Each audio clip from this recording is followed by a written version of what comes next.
Otep, bienvenue à vous dans cette capsule que j'intitule Votre sang est le sang d'Osiris. C'est le sang du Christ. N'allez pas chercher ailleurs.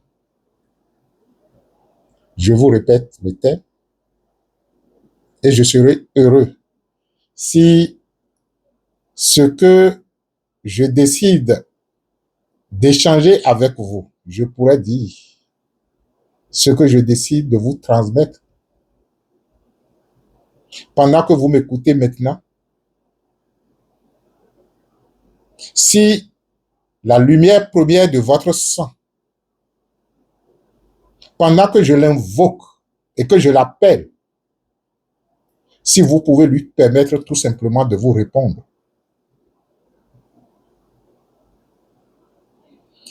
Et si vous êtes disponible à la pratique, vous pourriez facilement retourner votre sang.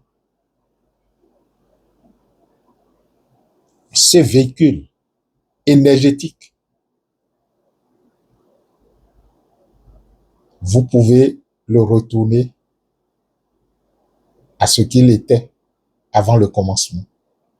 Vous pouvez vivre cela et cela vous apporterait, comment on va dire, le salut. Votre sang est le sang d'Osiris, c'est le sang du Christ. Alors, comment ça va se passer? Ah oui, j'aime que une communication soit structurée. Structurée au point où on soit en mesure de comprendre la logique qui est mise en place. De telle sorte que, d'une étape à une autre, qu'on puisse ressentir une logique scientifique à travers ce qui est dit. Nous allons partir d'abord de ce que vous connaissez en tant que sang humain. Lorsque vous prenez votre corps qui est imbibé du sang, le sang humain, dans son aspect biologique, transporte les nutriments, on a dit. Donc, c'est à travers le sang que les cellules, les tissus et les organes peuvent recevoir les nutriments issus de notre alimentation. Ça, c'est biologique, c'est connu. Et lorsque vous vous exercez à la respiration, par exemple consciente, vous allez constater, je me rappelle que je parlais avec un médecin qui me dit que, mais ce que tu dis là, on parlait de la respiration, et il me disait, mais ce que tu dis là, on nous apprend, et on nous dit, par exemple, lorsque une femme est, disons, dans ses derniers moments d'accouchement, lorsque le travail s'est mis en œuvre, on lui demande à des moments donnés d'inspirer et de respirer profondément, d'inspirer et tout le reste. Et mais nous, pour nous, c'est que cela lui permet juste d'avoir de la force et tout le reste. Mais on ne savait pas que cette force venait donc d'un complément d'énergie que la respiration profonde accordait au corps de la femme. C'est pour vous dire tout simplement que lorsque le sang, dans son aspect humain, transporte les nutriments et que par son irrigation de tout le corps, permet à chaque partie du corps de prendre ou de soustraire du sang, ce qui est essentiel pour la vitalité, pour la vie de l'organe en question, et que le fonctionnement de l'organe émet des déchets qui sont aussi reversés dans le sang pour être mis à l'extérieur par des systèmes d'évacuation Le sang constitue alors ce qui permet à chaque organe de vivre. Parce que qui dit vivre, c'est flux et reflux. Donc, les organes prennent et ils rejettent. Et c'est le seul sang qui apporte, qui reprend encore les déchets qui, naturellement, sont évacués par des organes dits d'évacuation ou bien par les organes évacuateurs. Lorsque vous allez un peu plus, je vais dire subtil, vous allez constater que dans notre tradition, le sang est abondamment utilisé au niveau de la tradition vaudou. Nous n'allons pas revenir là-dessus parce que c'est du fait. Mais la question que les gens ne se posent pas, est-ce que véritablement le vaudou a-t-il vraiment besoin du sang? Le vaudou peut-il être vaudou sans le sang? Ça, c'est une grande question, une grande réflexion que je laisse à la disposition de ceux qui sont des pratiquants vaudou. Il est reconnu dans la tradition vaudou que le sang qui est utilisé pour dynamiser les forces vaudou, ce sang n'est pas de même qualité ou du moins n'apporte pas la même valeur au vaudou d'un animal à un autre. Cela veut dire que ce n'est pas seulement le sang.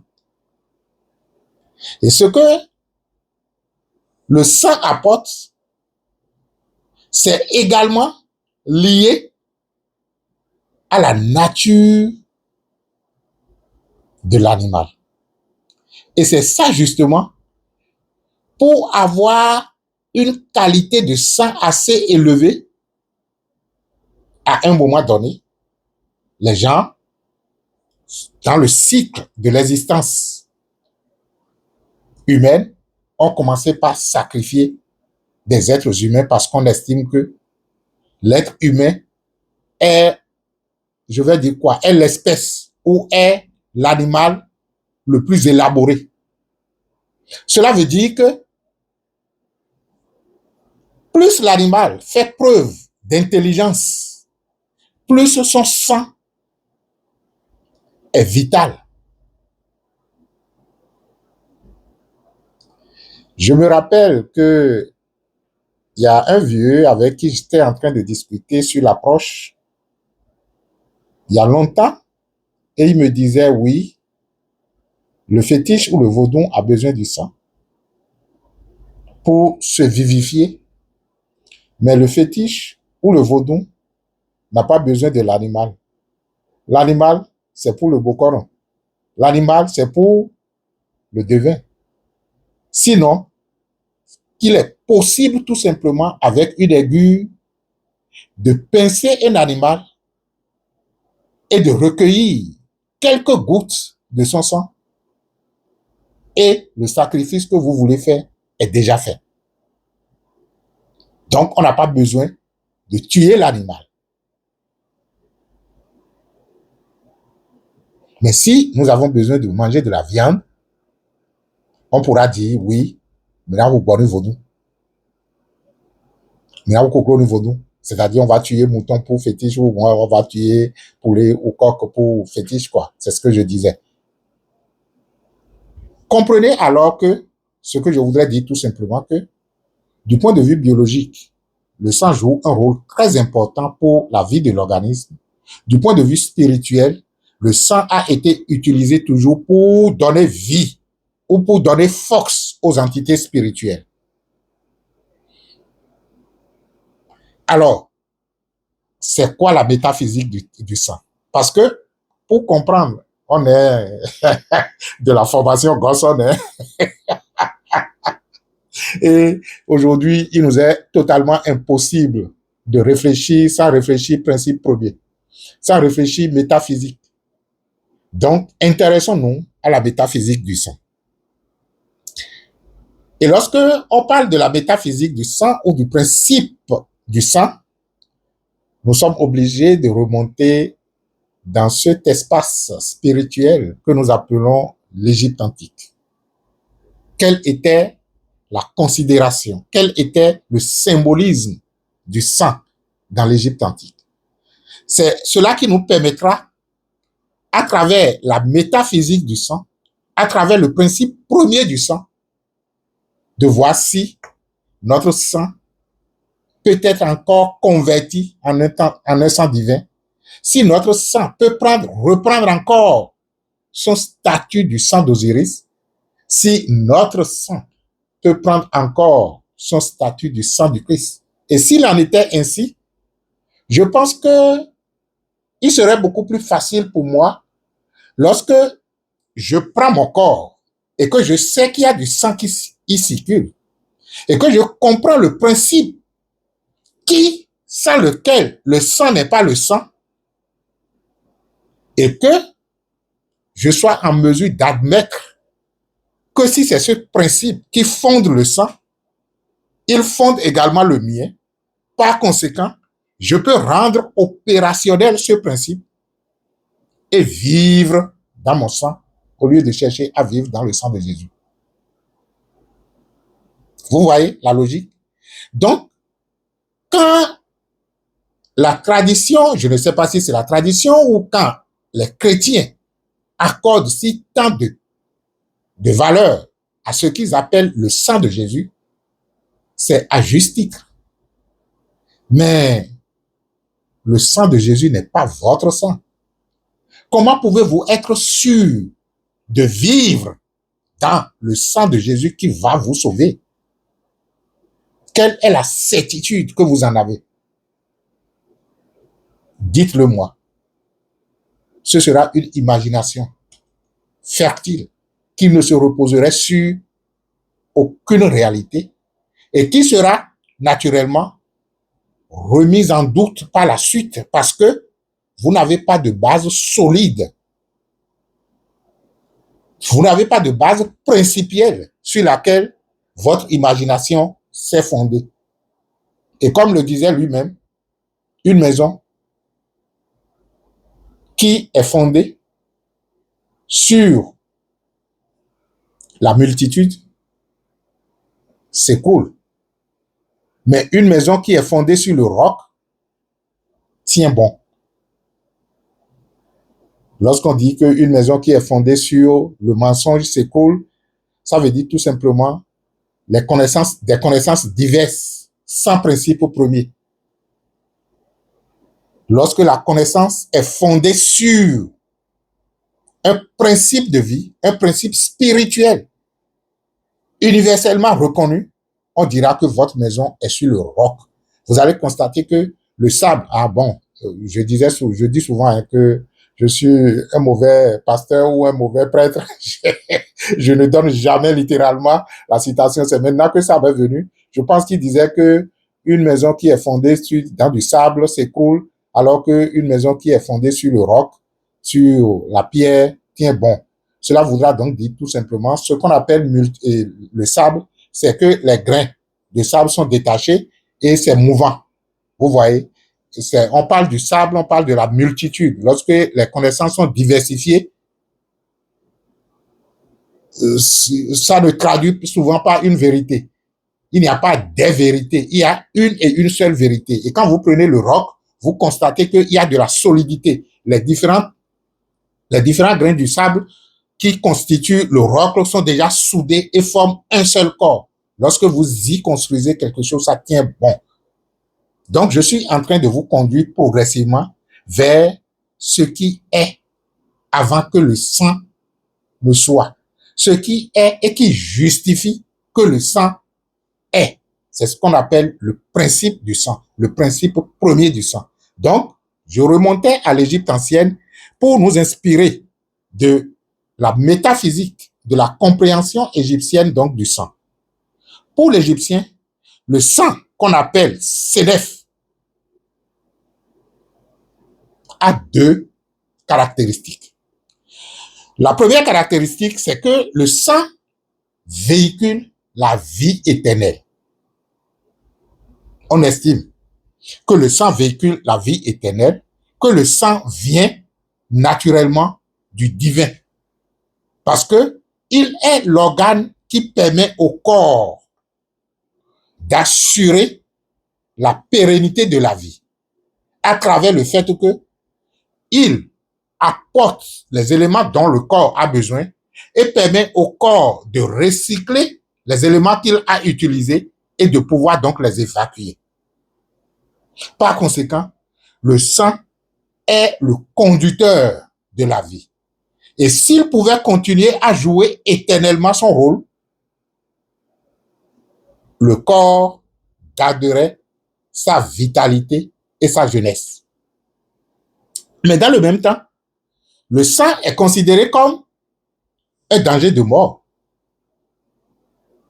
C'est pourquoi vous allez constater que la couleur rouge du sang a toujours deux connotations.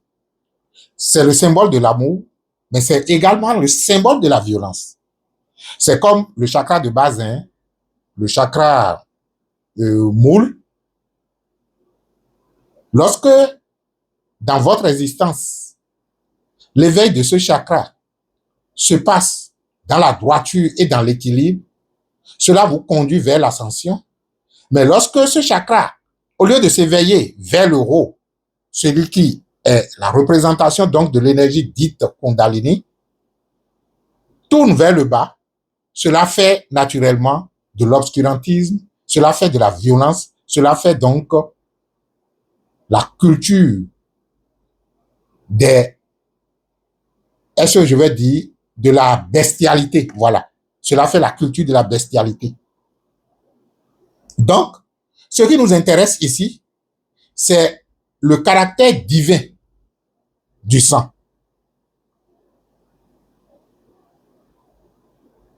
Et lorsque nous disons que le sang est ce qui véhicule la vie dans l'être humain, il est également ce qui permet aux dieux, à travers la mythologie qu'on vous a racontée, que je demande déjà de commencer par prendre comme étant des vérités inaccessibles à votre mental, il est ce qui permet aux dieux d'être Dieu. Je pourrais dire que lorsque vous récupérez du sang, il y a par exemple dans l'Égypte ancienne, j'ai noté ici une pratique qui consiste tout simplement à faire du nœud, imbiber cela du sang comme étant une amulette de protection. On appelle ça le nœud d'Isis. Le nœud d'Isis, c'est justement lorsque le sang est divinisé, ou du moins lorsque on prend du sang divin et on fabrique une amulette avec. Rappelez-vous, pour ceux qui étaient au Missoutouré de 2025, non, ou bien 2024, lorsque le maître Gosson a donné, comment je vais dire, le rituel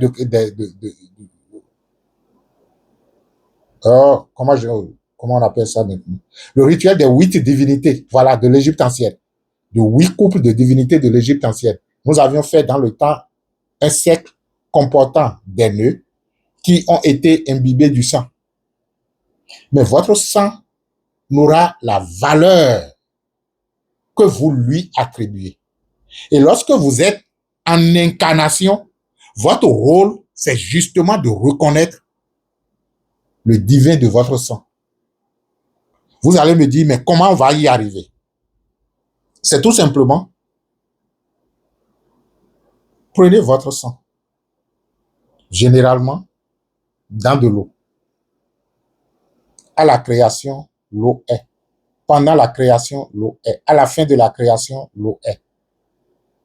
Donc, vous goûtez votre sang dans l'eau. L'eau est consacrée à être l'océan de vie primordial. Et à partir du moment où vous mettez votre goutte de sang dans cette eau, je me réjouis souvent lorsque la goutte du sang tombe dans l'eau et commence donc par se diffuser. Mon intention, c'est que mon sang est en train de retourner à la source d'où il vient. Et vous consacrez votre sang. Vous consacrez votre sang par le principe qui lui a permis d'être. Puisque ce principe est divin et a permis au Dieu d'être, vous récupérez alors ce que je pourrais appeler la vérité de votre sang, ce que je pourrais appeler la lumière de votre sang. Et c'est justement ce que vous commencez par créer dans le sang. Quand vous finissez, naturellement, il faut boire, il faut en donner aux ancêtres pour rappeler aux ancêtres que votre rôle, c'est justement de reconnaître la lumière contenue dans le sang. Que votre sang, vous l'amenez à son origine. Vous l'amenez à devenir ou à redevenir le sang d'Isis. Vous l'amenez à redevenir le sang du Christ. Le Christ qui, naturellement, désigne Osiris. Lorsqu'on parle de la résurrection du Christ, dans la mythologie égyptienne, on parle de la résurrection d'Osiris, l'œuvre de Isis, la magicienne. Vous voyez? Donc, la tradition spirituelle est là. Il ne tenait qu'à vous de récupérer le principe et surtout d'être persévérant, d'être constant dans les pratiques jusqu'au point où vous éveillez cette lumière qui est la lumière primordiale de votre sang. Si vous voulez, une autre pratique, c'est à travers, si c'est la prière que vous avez, de comprendre, tel que je viens de dire, qu'avant d'être humain, votre sang a été un sang divin. Et par conséquent, ce n'est pas parce que c'est un sang humain qu'il a perdu toutes les caractéristiques de sa divinité. Donc, vous pouvez invoquer le divin de votre sang, la lumière de votre sang, et vous lui dites maintenant de vous sauver. Donc, le sang qui vous sauve, dont vous pouvez être sûr et certain, c'est celui qui circule dans votre corps lorsque vous faites référence à son caractère divin. Il devient le sang d'Osiris, il devient le sang du Christ qui peut naturellement vous protéger et protéger votre famille. Invoquer la lumière de votre sang, c'est de faire de votre sang le sang du Christ. Invoquer le principe premier de votre sang, qui est la vie des dieux que vous étiez, parce que, rappelez-vous, avant d'être humain, nous étions divins. Et c'est pourquoi, justement, notre existence sur cette terre est de retrouver la divinité que nous sommes. C'est ça tout simplement le but de l'existence. Nous sommes divins. Nous avons décidé de faire l'expérience humaine pour reprendre notre caractéristique d'être Dieu. Invoquer le divin de mon sang, c'est me rappeler alors, quand j'étais Dieu, tu étais le sang divin qui m'habitait. Et même humain, tu continues toujours d'être le sang divin caché dans le sang humain. Alors, je viens prendre conscience de toi. Je t'invoque, je t'appelle à être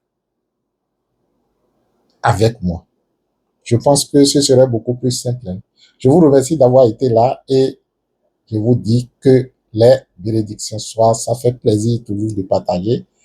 Et namasté. Si vous avez besoin d'être accompagné dans le travail sur votre sang, contactez-nous et nous pourrions vous aider dans la mesure de nos possibilités parce que nous nous sommes donné le temps de nous aider pour aujourd'hui intuitivement reconnaître que nous avons le sang du Christ en nous.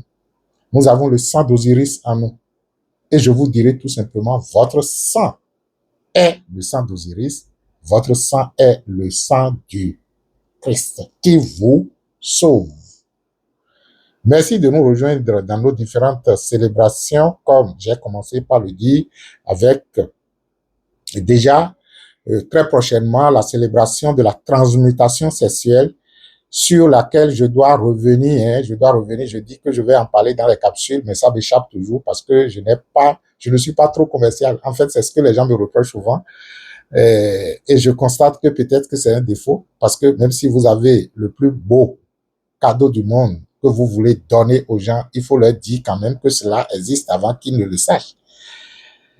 Ouais, peut-être que je vais recruter un agent commercial qui va rester à côté de moi tout le temps ou bien me produire un petit papier pour toutes les fois que je fais une capsule de pouvoir vous dire en fait les services disponibles au niveau donc de Aksharam, Aksharam ONG, le centre Aksharam, afin que si cela vous dit, vous puissiez donc nous contacter.